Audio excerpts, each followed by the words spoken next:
الحمد للہ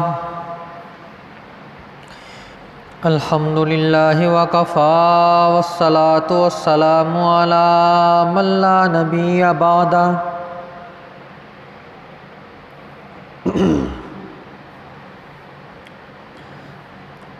ارسلہ بالحق بشیرا ونذیرا وداعیا الی اللہ باذنہ وسراجا منیرا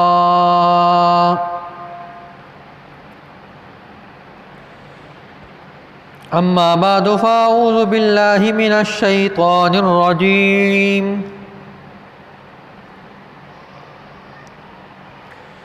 بسم اللہ الرحمن الرحیم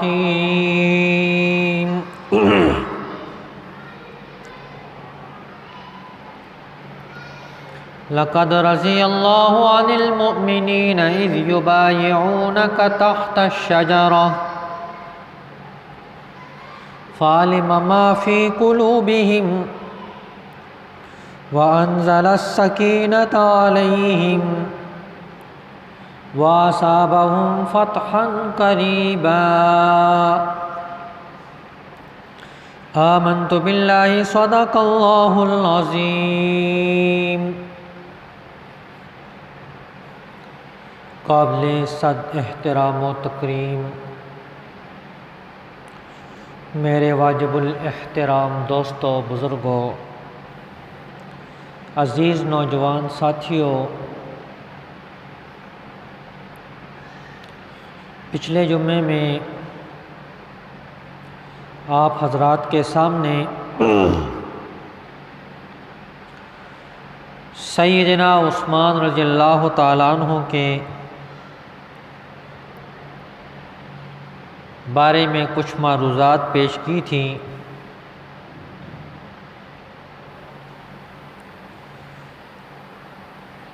تو اس مختصر وقت میں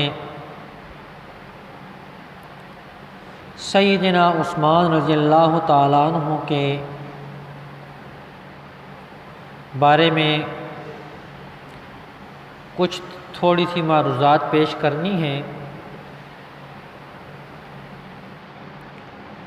حضرت عثمان رضی اللہ تعالیٰ عنہ کے بارے میں نے بتایا تھا کہ انہوں نے 2 ہجرتیں کی اور بیر روما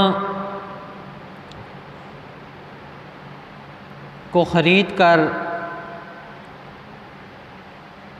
مسلمانوں کے لیے وقف کیا،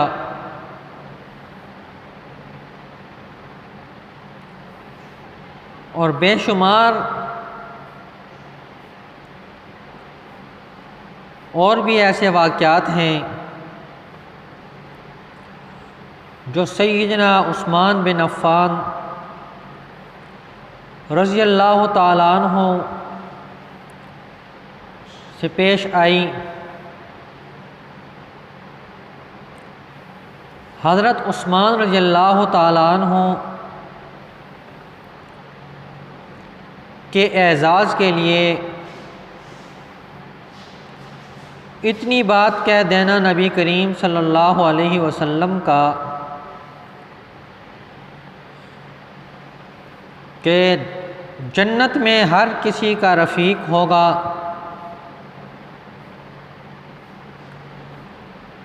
اور میرا رفیق عثمان ہوگا۔ یہ سب سے بڑا اعزاز ہے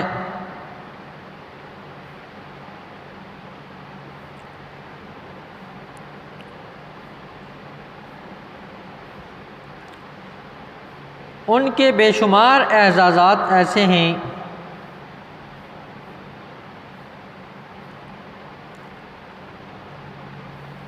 کہ جن کے بارے میں احادیث بری پڑی ہیں۔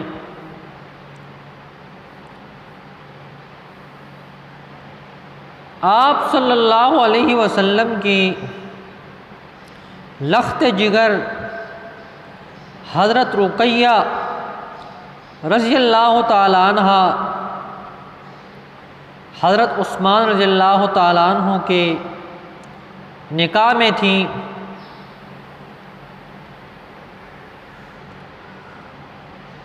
ہجرت کے بعد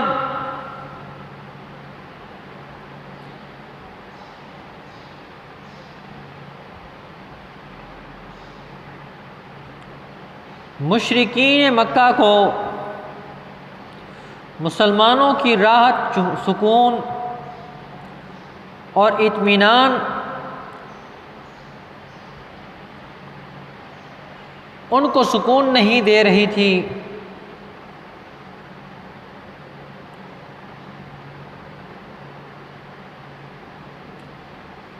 اور اسلام کی ترقی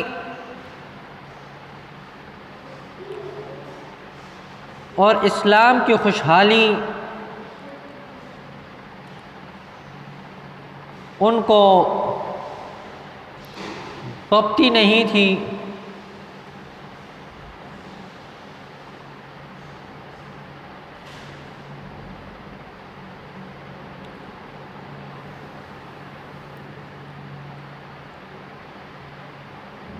تو اللہ رب العزت نے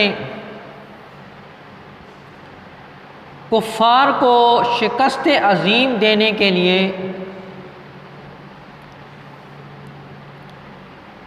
ایک معرکہ منعقد کروایا۔ اللہ رب العزت نے نبی کریم صلی اللہ علیہ وسلم سے فرمایا کہ آپ نے دو لشکروں میں سے ایک لشکر کا سامنا کرنا ہے، ایک ابو سفیان کا لشکر ہے اور ایک ابو جہل کا لشکر ہے، ان دونوں میں سے ایک کا سامنا آپ نے کرنا ہے۔ تو نبی کریم صلی اللہ علیہ وسلم اپنے جاننثاروں کو لے کے نکلنے لگے تو حضرت عثمان رضی اللہ تعالیٰ عنہ کی گھر والی بیمار تھی،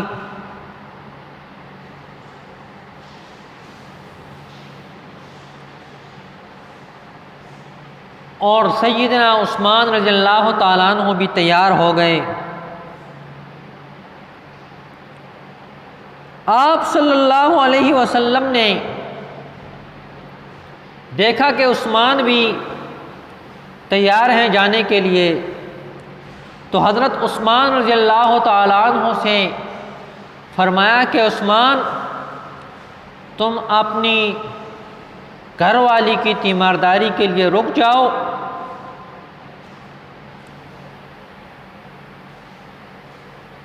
اور میں تمہیں ہر جگہ میں اپنے ساتھ شریک رکھوں گا۔ یہ عثمان رضی اللہ تعالیٰ عنہ کا بہت بڑا اعزاز ہے کہ غزوہ بدر میں سیدنا عثمان رضی اللہ تعالیٰ عنہ شریک نہیں ہیں، لیکن جہاد کا پورا حصہ ان کو مل رہا ہے۔ نبی کریم صلی اللہ علیہ وسلم نے جب مال اسباب جمع کیا کافروں کے بھاگنے کے بعد، تو فرمایا عثمان کا حصہ الگ کر دو، میں عثمان سے وعدہ کر کے آیا ہوں کہ تم نے یہاں رہنا ہے اور تمہیں ہر عمل میں شریک رکھا جائے گا۔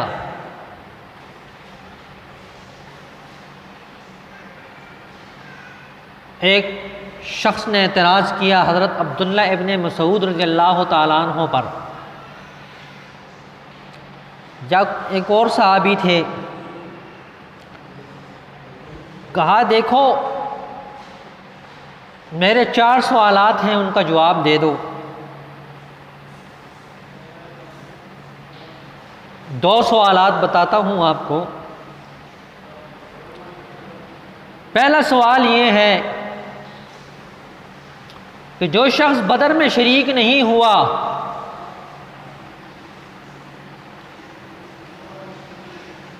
تو آیا وہ بدریوں کے برابر ہو سکتا ہے؟ اب سوال اس کا معمولی نہیں تھا، لیکن اس بیچارے کو کیا خبر تھی کہ آگے جو بیٹھا ہے وہ بھی صاحب نظر ہے، اس پہ بھی نبی کریم صلی اللہ علیہ وسلم کی نظر پڑ چکی ہے، اس کو نبی کریم صلی اللہ علیہ وسلم نے علم کی دعا دی ہے۔ کہا دوسرا سوال کرو۔ دوسرا سوال اس نے کیا کہ بیعت رضوان میں جو آدمی شامل نہیں تھا تو اس کی طرف سے بیعت ہوئی کہ نہیں ہوئی؟ دو سوال اس نے اور کیے۔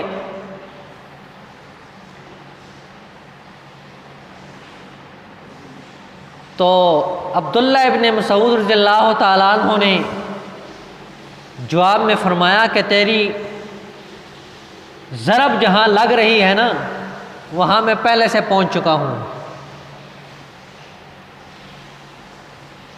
حضرت عثمان رضی اللہ تعالیٰ عنہ بدر میں شریک نہیں تھے، لیکن نبی کریم صلی اللہ علیہ وسلم نے اپنی زبان اقدس سے فرمایا کہ عثمان تم یہیں رہو، میں جہاں بھی جس حال میں رہوں گا اجر میں تو ہمارے ساتھ رہے گا۔ تو حضرت عثمان رضی اللہ تعالیٰ عنہ بدری صحابہ کے برابر تھے۔ بیعت رضوان کی بات تو نے کی، نبی کریم صلی اللہ علیہ وسلم نے تمام صحابہ سے بیعت لی، درخت کے نیچے بیٹھ گئے، تمام صحابہ اکرام نے ہاتھ کے اوپر بیعت کی، اور آخر میں نبی کریم صلی اللہ علیہ وسلم نے اپنا بایاں ہاتھ لہرایا کہ یہ کس کا ہاتھ ہے؟ صحابہ نے کہا یہ آپ کا ہاتھ ہے۔ صحابہ نے کیا فرمایا؟ بولو یار، آپ کا ہاتھ ہے۔ آپ کو ساتھ ساتھ اب جگانا بھی پڑے گا، کیونکہ میں نے ایک ساتھی سے پوچھا یہاں پہ کہ مکہ مکرمہ یہ کہاں ہے، مدینہ منورہ کہاں ہے؟ تو اس نے کہا جہاں حج ہوتا ہے وہاں ہے، ملک کا نام نہیں بتا سکا۔ تو یہ ساری چیزیں میں نے بتائی ہوئی ہیں، لیکن اب آپ کو جگانا بھی ساتھ پڑے گا۔ تو آپ صلی اللہ علیہ وسلم نے ہاتھ لہرایا، اور لہرانے کے بعد فرمایا کہ یہ کس کا ہاتھ ہے؟ صحابہ نے کہا یہ آپ کا ہاتھ ہے۔ تو آپ صلی اللہ علیہ وسلم نے فرمایا کہ یہ عثمان کا ہاتھ ہے، اور میں عثمان کی طرف سے بھی بیعت کرتا ہوں۔ اس کے بعد اپنا ہاتھ صحابہ کے ہاتھ کے اوپر رکھ دیا، اور اللہ نے پھر جواب میں کیا فرمایا؟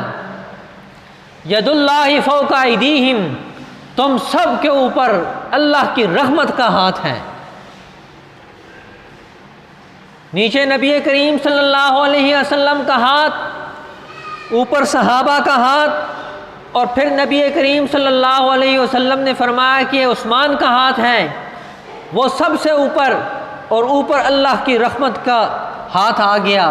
فرمایا کہ اللہ کے نبی نے عثمان کو سفیر بنا کے بھیجا تھا، تو آپ صلی اللہ علیہ وسلم نے اپنا سفیر جو بنا کے بھیجا تھا بیعت رضوان میں اپنی طرف سے اس کی بیعت کی، تو لہذا وہ بیعت میں بھی شامل تھے، بیعت کے اجر میں بھی شامل تھے، لہذا تو ویسے ہی دھتکارتا رہے گا اپنے آپ کو، اور تو ذلیل و خوار ہو کر رہے گا۔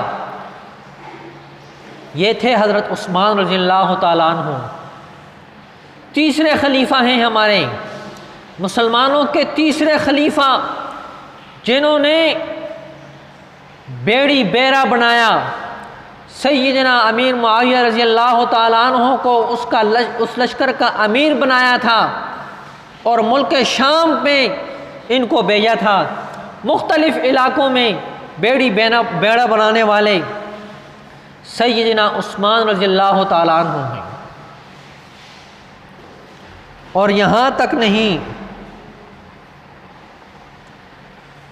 بے شمار ایسے واقعات ہیں حضرت عثمان رضی اللہ تعالیٰ عنہ کے کہ اس سے عثمان رضی اللہ تعالیٰ عنہ کی عظمت ٹپکتی ہے۔ ایک موقع پر غزوہ تبوک میں نبی کریم صلی اللہ علیہ وسلم نے چندے کا اعلان کیا کہ مسلمانوں تبوک میں جانا ہے۔ سخت گرمی کا سخت ترین موسم، آپ صلی اللہ علیہ وسلم کسی بھی سفر پہ جاتے تو اس کے قرب و جوار کے دیہاتوں کا پوچھتے کہ اس کا راستہ کدھر جائے گا، کیسے جائے گا، یعنی مخفی رکھتے تھے کہ میں کہاں جا رہا ہوں اور کس طرف جا رہا ہوں۔ لیکن تبوک میں علل اعلان نبی کریم صلی اللہ علیہ وسلم نے اعلان کیا تھا کہ تبوک جانا ہے، تاکہ سب صحابہ کو پتہ چل جائے کہ کدھر جانا ہے۔ اور کتنا سخت مرحلہ تھا، کھجوروں کے باغ پک رہے تھے، شباب پہ تھے، اور اللہ کی طرف سے حکم آیا کہ جہاد کے لیے نکلو۔ اب جہاد کا نام بھی لینا بڑا مشکل ہو گیا ہے۔ اللہ نے کہا تھا، میں نہیں کہہ رہا ہوں، کہ جہاد کے لیے نکلو، سارا مال و متاع سب چھوڑ دو اور اللہ کے راستے میں جہاد کے لیے نکل جاؤ۔ نبی کریم صلی اللہ علیہ وسلم نے چندے کا اعلان کیا۔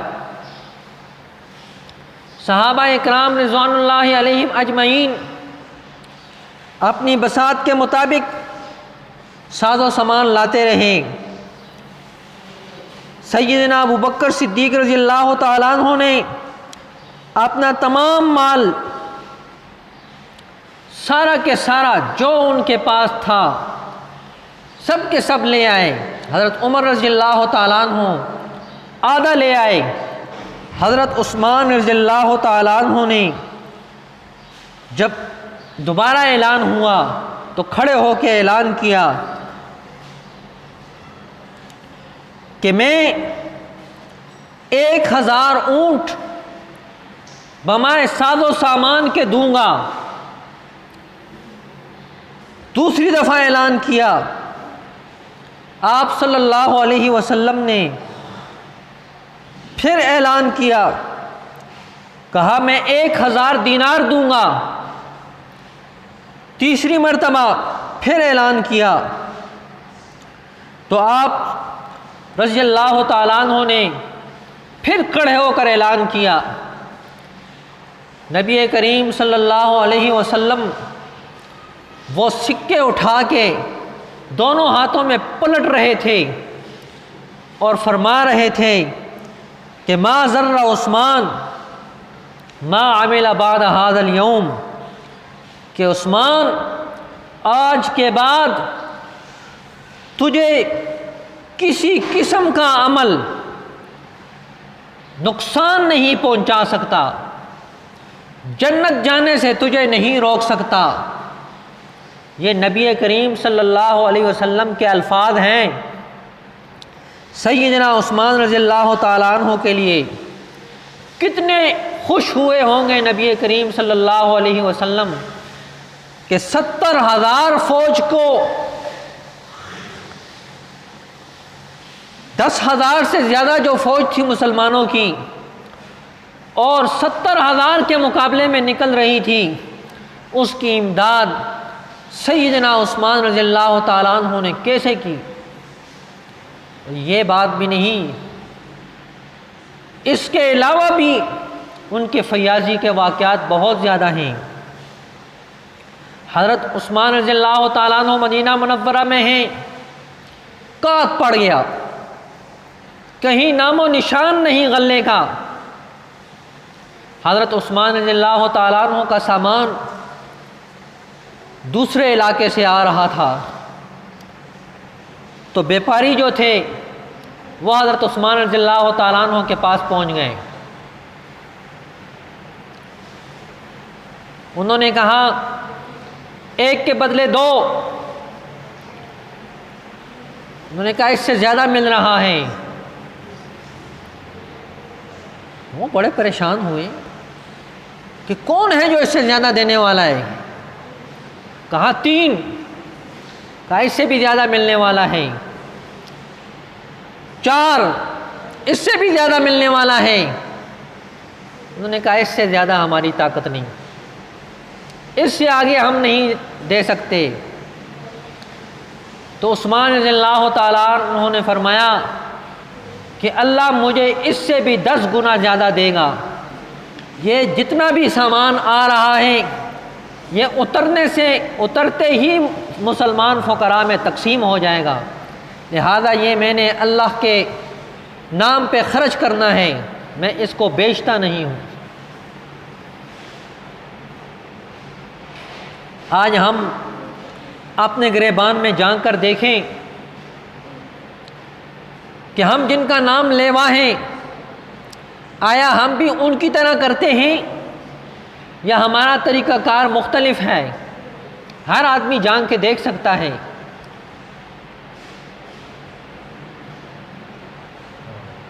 کہ کس طرح مسلمانوں کی مشکل وقت میں ہم مسلمانوں کو نقصان پہنچاتے ہیں۔ حضرت عثمان رضی اللہ تعالیٰ عنہ خلیفہ بنے، مدینہ منورہ میں آپ رہ رہے تھے، تو باغیوں نے سیدنا عثمان رضی اللہ تعالیٰ عنہ کے خلاف ایک آواز اٹھائی۔ وہ آواز کیا تھی؟ باغی سب کے سب جتنے بھی تھے وہ جمع ہو گئے اور انہوں نے کہا کہ حکومت تو اللہ کی ہوتی ہے، ان الحکم الا للہ، لہذا عثمان کو ہم امیر نہیں بناتے، ان کو امارت سے معزول کیا جائے۔ سیدنا عثمان رضی اللہ تعالیٰ عنہ کو نبی کریم صلی اللہ علیہ وسلم نے فرمایا تھا کہ آپ کو جنتی لباس پہنایا جائے گا، لوگ آپ سے اتارنے کی کوشش کریں گے لیکن آپ نے اتارنا نہیں ہے۔ حضرت عثمان رضی اللہ تعالیٰ عنہ کو اس وقت سمجھ آ گئی کہ جس لباس کا ذکر نبی کریم صلی اللہ علیہ وسلم نے ذکر کیا تھا یہ وہی لباس ہے خلافت والا۔ سیدنا عثمان رضی اللہ تعالیٰ عنہ نے جواب میں فرمایا کہ میں مسلمانوں کا امیر ہوں، لہذا میں خلافت سے دستبردار نہیں ہوتا۔ حضرت عثمان رضی اللہ تعالیٰ عنہ خطبہ ارشاد فرما رہے تھے، جس عصا کے ساتھ نبی کریم صلی اللہ علیہ وسلم خطبہ دیا کرتے تھے، ایک باغی اٹھا اور وہ چھین لیا حضرت عثمان رضی اللہ تعالیٰ عنہ سے اور اس کو 2 لخت کر دیا، اس کو 2 ٹکڑے کر دیا اور کہا تم ہمارے آگے خطبہ نہیں دے سکتے۔ اس وقت بڑے بڑے صحابہ اکرام رضوان اللہ علیہم اجمعین نے فرمایا کہ آج نبی کریم صلی اللہ علیہ وسلم کا عصا ٹوٹ چکا ہے، لہذا مسلمان کبھی بھی جڑ نہیں سکتے۔ یہ اس وقت سے مسلمانوں کے 2 لشکر ہو گئے تھے، کچھ سادہ لوگ مسلمان باغیوں کے ساتھ مل گئے اور کچھ صحابہ اکرام کے ساتھ تھے، اور پھر کرتے کرتے حضرت عثمان رضی اللہ تعالیٰ عنہ کو گھر میں بند کر دیا کہ آپ نماز نہیں پڑھا سکتے، آپ بحر روما کنویں سے پانی نہیں پی سکتے، آپ بازار میں نہیں جا سکتے، خلیفۃ المسلمین ہے، طاقت ہونے کے باوجود اس مظلوم صحابی کو گھر میں بند کر دیا۔ جب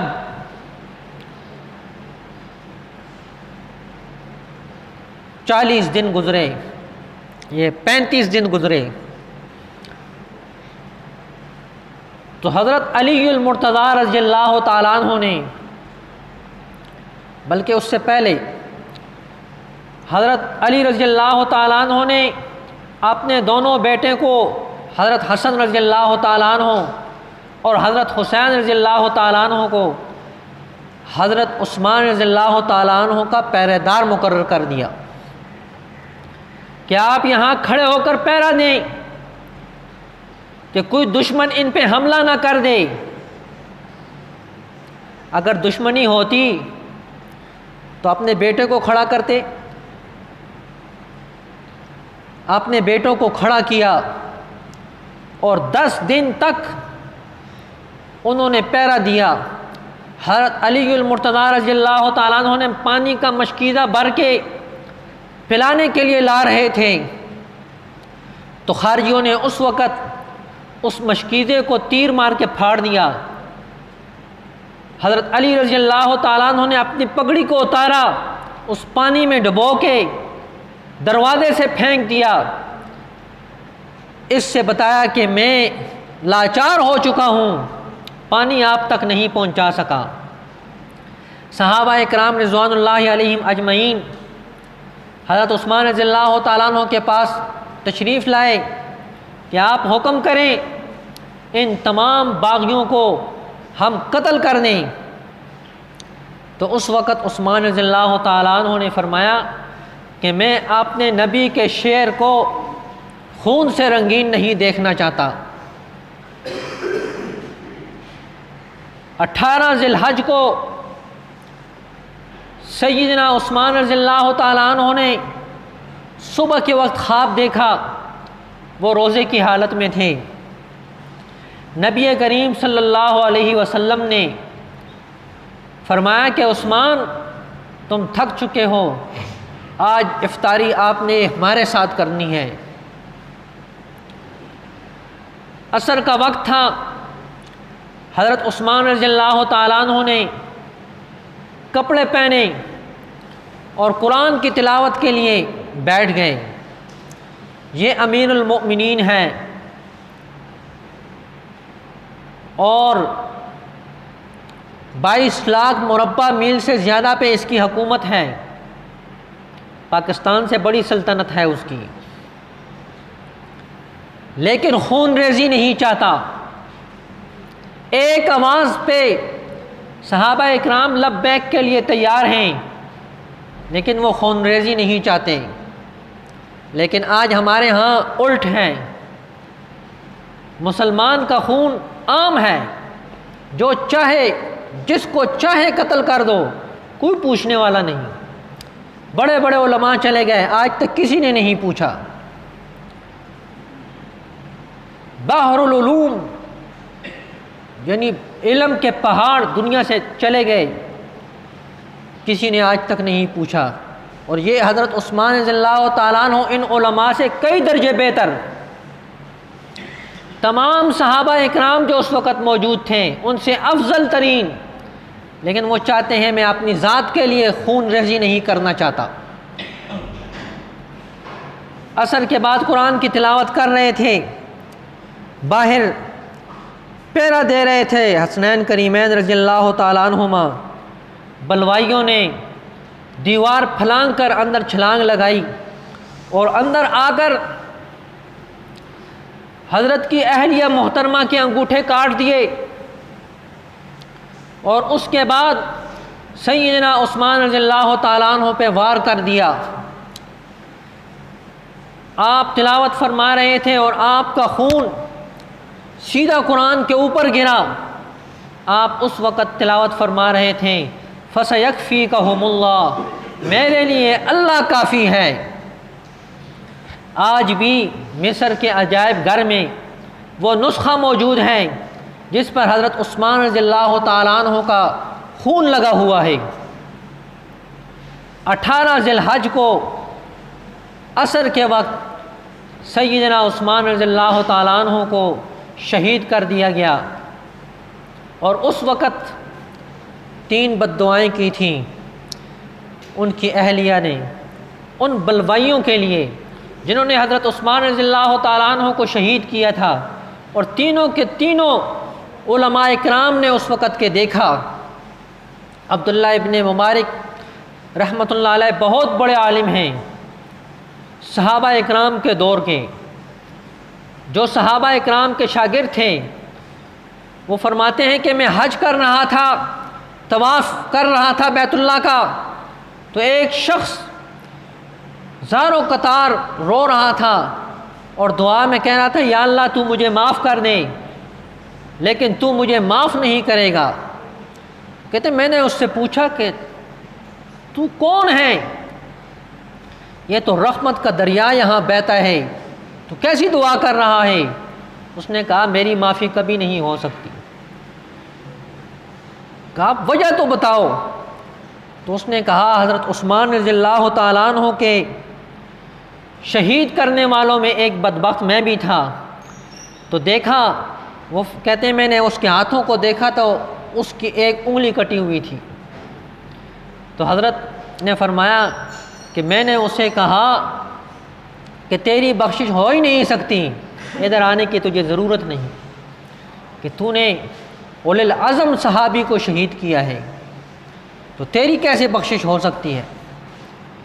اس کے بعد جنازے میں بھی ان ظالموں نے کوشش کی کہ ان کا جنازہ بھی نہ پڑھا جائے، لیکن ام المؤمنین حضرت حفصہ رضی اللہ تعالیٰ عنہ نے اعلان کیا کہ اگر تم جنازہ پڑھنے نہیں دیتے تو میں خود عثمان رضی اللہ تعالیٰ عنہ کا جنازہ اٹھاؤں گی، دیکھتے ہوں کہ کون سامنے آتا ہے۔ تو اس وقت خارجی ڈر گئے کہ اگر نبی کریم صلی اللہ علیہ وسلم کا حرم باہر آ گیا تو اللہ کی طرف سے ہمارے اوپر لعنت پڑے گی، لہذا انہوں نے کہا کہ کچھ لوگ جا کر ان کا جنازہ پڑھیں۔